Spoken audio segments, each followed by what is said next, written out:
주여 주는 대대의 우리의 거처가 되셨나이다. 산이 생기기 전 땅과 세계도 주께서 조성하시기 전 영원부터 영원까지 주는 하나님이시니이다. 주께서 사람을 티끌로 돌아가게 하시고 말씀하시기를 너희 인생은 돌아가라 하셨사오니 주의 목전에는 천년이 지나간 어제 같으며 밤의 한순간 같을 뿐이니이다. 주께서 그들을 홍수처럼 쓸어 가시나이다. 그들은 잠깐 자는 것 같으며 아침에 돋는 풀 같으니이다. 풀은 아침에 꽃이 피어 자라다가 저녁에는 시들어 마르나이다. 우리는 주의 노에 소멸되어 주의 분내심에 놀라나이다. 주께서 우리의 죄악을 주의 앞에 놓으시며 우리의 은밀한 죄를 주의 얼굴빛 가운데 두셨사오니 우리의 모든 날이 주의 분노 중에 지나가며 우리의 평생이 순식간에 다하였나이다. 우리의 연수가 70이요 강건하면 80이라도 그 연수의 자랑은 수고와 슬픔뿐이요 신속히 가니 우리가 날아가나이다. 누가 주의 노여움의 능력을 알며 누가 주의 진노의 두려움을 알리이까. 우리에게 우리 날 계수함을 가르치사 지혜로운 마음을 얻게 하소서. 여호와여 돌아오소서. 언제까지니이까. 주의 종들을 불쌍히 여기소서. 아침에 주의 인자하심이 우리를 만족하게 하사 우리를 일생 동안 즐겁고 기쁘게 하소서. 우리를 괴롭게 하신 날수대로와 우리가 화를 당한 연수대로 우리를 기쁘게 하소서. 주께서 행하신 일을 주의 종들에게 나타내시며 주의 영광을 그들의 자손에게 나타내소서. 주 우리 하나님의 은총을 우리에게 내리게 하사 우리의 손이 행한 일을 우리에게 견고하게 하소서. 우리의 손이 행한 일을 견고하게 하소서. 아멘. 시편 90편 그리고 작은 제목은 하나님의 사람 모세의 기도 이렇게 되어 있어요. 잘 살펴보면 사람의 그 덧없음 그리고 허망함 그리고 사람의 존재가 티끌과 같다라는 그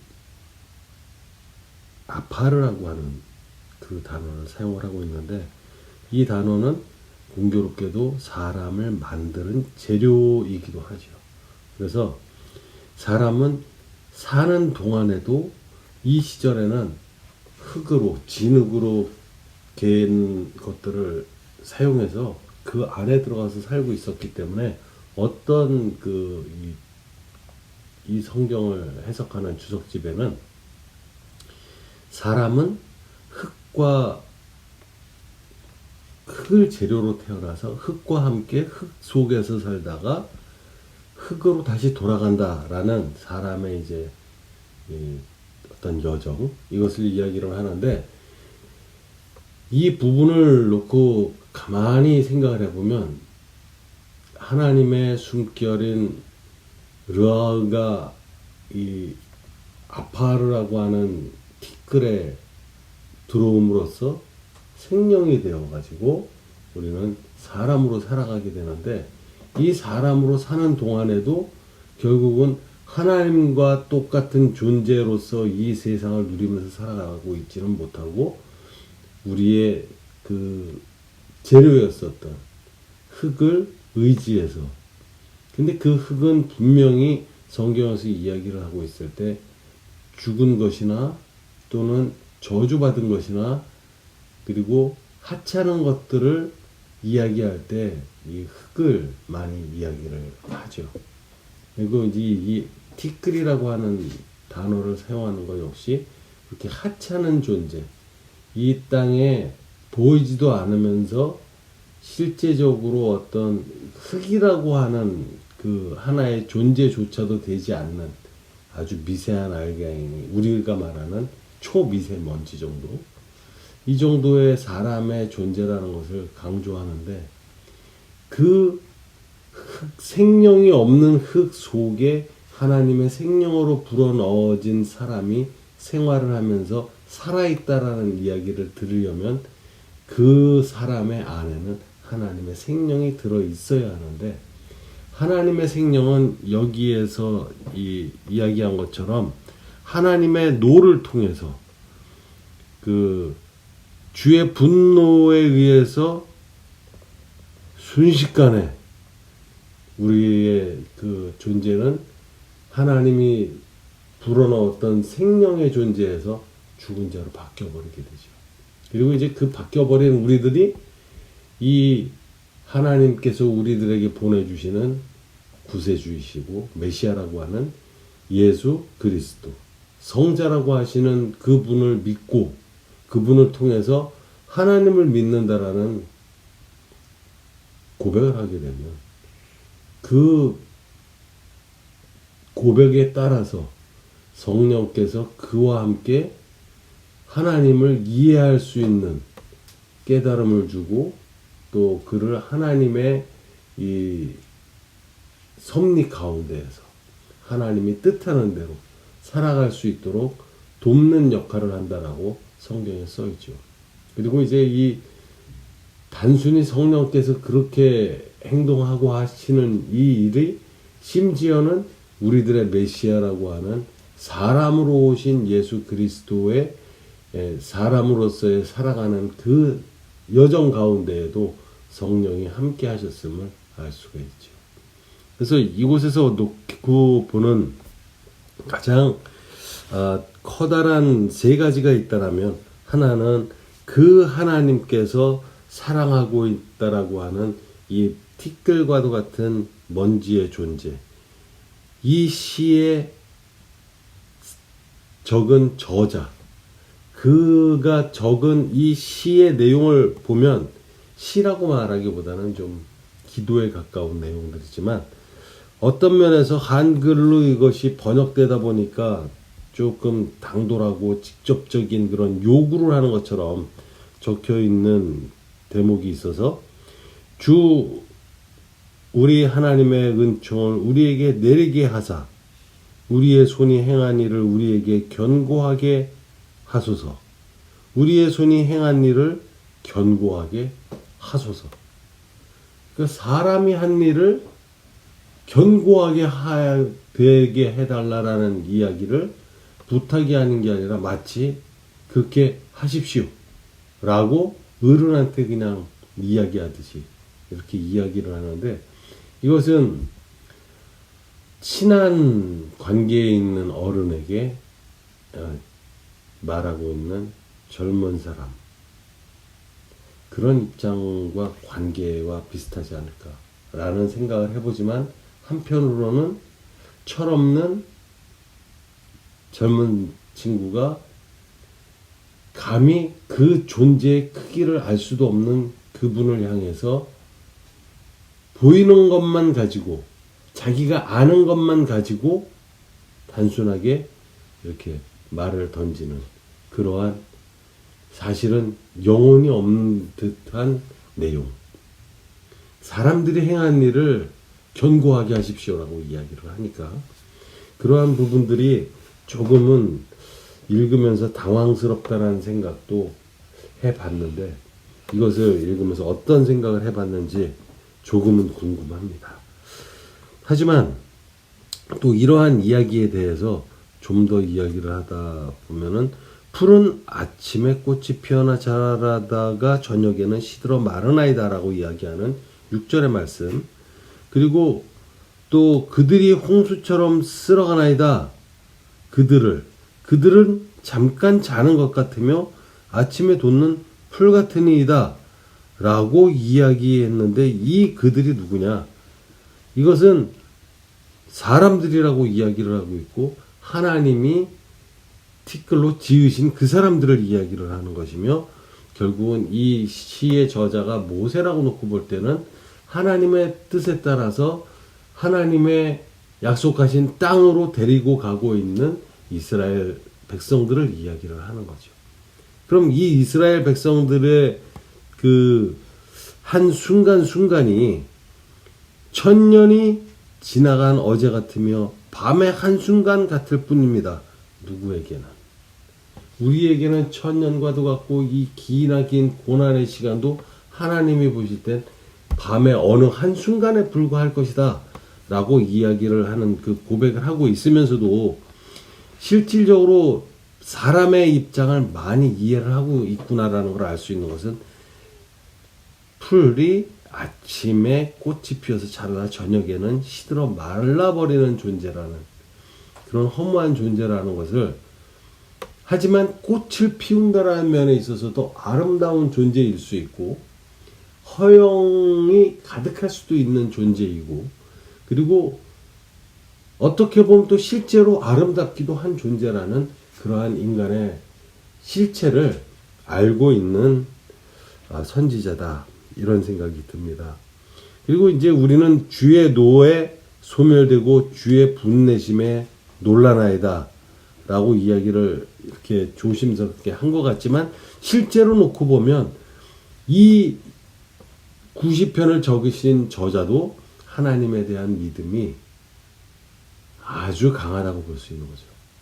그렇기 때문에 감히 하나님에게 요구를 할 수 있고, 하나님에게 또 요구를 하라고 하는 자기의 어떤 자리, 그리고 이 요구는 나에 대한 것을 주십시오 하는 요구가 아니라 자기에게 맡겨진 사람들에 대한 신탁, 그것을 하나님에게 부탁하는 그러한 입장이기 때문에 당당하게 부탁을 하고 있었다. 하지만 이러한 모든 것들을 보는 가운데에도 12절에 보면 우리에게 우리날 계수함을 가르치사 지혜로운 마음을 얻게 하소서라고 얘기하는 이 계수함, 이것은 나를 수가 얼마나 남았는지, 내가 살아갈 날이 얼마나 남았는지를 계산할 수 있는 그 숫자를 세는 계수를 이야기하는 것이 아니라, 우리들이 셈을 한다고 할 때 한 달 생활을 해도 그렇고 1년 생활을 해도 그렇고 어떠한 일을 하든 간에 이 숫자라는 것을 갖다가 운영을 할 땐 돈이라고 봐야죠. 우리가 살아가는데 필요한 곳에 생명과도 같은 돈을 잘 사용하게 하십시오. 우리가 하고 있는 시간을 이 돈처럼 잘 사용하게 도와주십시오. 이러한 의미가 들어있다라고 봐야 되는 겁니다. 그러니까 단순하게 하나님의 도와주심만을 바라보면서 살아가는 단순한 백성이 아니라, 하나님께서 우리에게 지시하신 그것을 잘 깨닫게 하고, 그 깨달은 것을 토대로 해서 잘 셈해서 이 시간들을 사용하게 하고,